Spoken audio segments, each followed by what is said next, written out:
సర్వమంగళ మాంగళ్యే శివే సర్వార్థ సాధకే శరణ్యే త్రయంబకే దేవి నారాయణే నమోస్తుతే.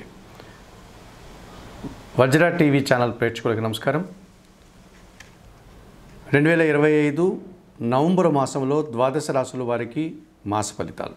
ఈ నవంబర్ మాసం పవిత్రమైనటువంటి భక్తి ప్రపత్తులకు కారణమైనటువంటి కార్తీక మాసంలో ఉంది.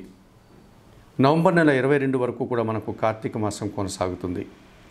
నవంబర్ నెల 22 తర్వాత మార్గశిర మాసం ప్రారంభమవుతుంది. మార్గశిర మాసం కూడా మనకు దైవారాధనలకు దీక్షలకు అనుకూలమైనటువంటి మాసంగా చెప్పుకోవచ్చు.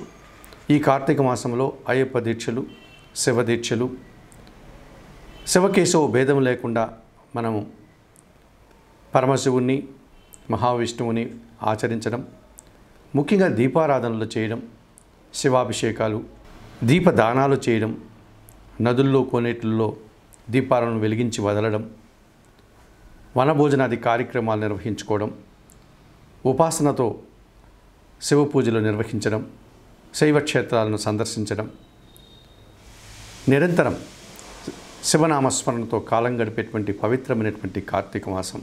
భక్తి సంబంధమైనటువంటి ప్రజలే కాకుండా సాధారణ ప్రజలు కూడా ఈ కార్తీక మాసంలో వారి యొక్క ఆహార పద్ధతులు మార్చుకొని శాకాహారానికి పరిమితం కావడం, సూర్యోదయానికి ముందుగానే వేకువజామున నిద్రలేసి స్నానాలు ఆచరించడం, నదీ స్నానాలు కానీ కోనేటి స్నానాలు కానీ సముద్ర స్నానాలు ఆచరించడం, నిరంతరం భక్తి భావనతో దీక్షా తత్పరులై ఈ మాసంలో కాలం గడుపుతూ ఉంటారు.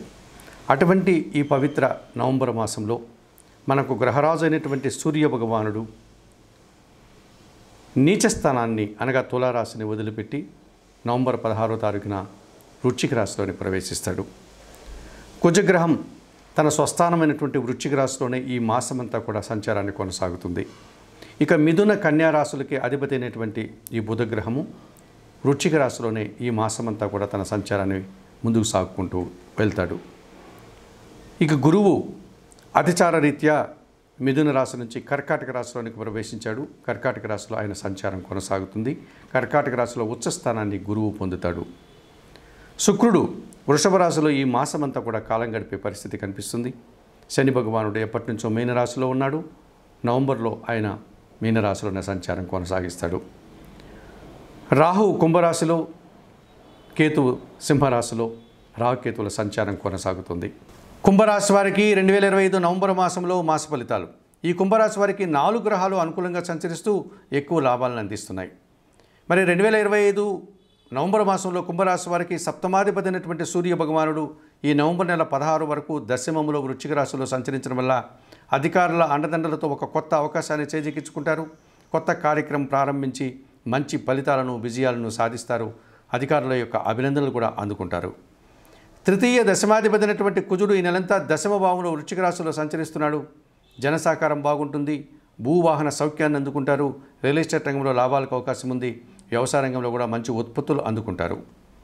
పంచమ అష్టమాధిపతి అయినటువంటి బుధుడు ఈ నెలంతా దశమ భావంలో వృశ్చిక రాశిలో సంచరించడం వల్ల మీ ఆలోచనలు చాలా వరకు కార్యరూపం దాలుస్తుంది. అనుకోకుండా నూతన అవకాశాలు చేజిక్కించుకుంటారు. వృత్తి ఉద్యోగ వ్యాపారాల్లో మంచి అభివృద్ధిని, ఆదాయాన్ని, బ్యాంకు లావాదేవీలని అనుకూలంగా మలుచుకుంటారు. చతుర్థ భాగ్యాధిపతి అయినటువంటి శుక్రుడు ఈ నెలంతా భాగ్యంలో తులారాశిలో సంచరించడం వల్ల కుటుంబంలో శుభ కార్యక్రమాల నిర్వహణ జరుగుతుంది. ముఖ్యంగా సృజన సహకారంతో కలిసి వివాహాది కార్యక్రమాలు మీరు ప్రారంభిస్తారు. సంతోషంగా కాలం గడుపుతారు. మరి 2025 నవంబర్ మాసంలో ఈ కుంభరాశి వారికి గురువు, శని, రాహుకేతువులు ప్రధానంగా ప్రతికూలంగా సంచరిస్తున్నాయి.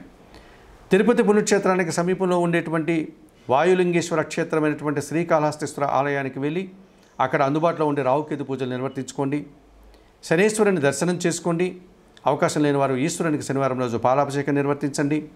సిద్ధి సాయినాథుని దర్శనం, సిద్ధి సాయినాథుని జీవిత చరిత్ర పారాయణం, పసుపు వర్ణ పండ్లు కానీ శనగలు కానీ గురువులకు దానం చేయడం వల్ల ఈ కుంభరాశి వారు మరింతగా మంచి ఫలితాలను అందుకోగలుగుతారు.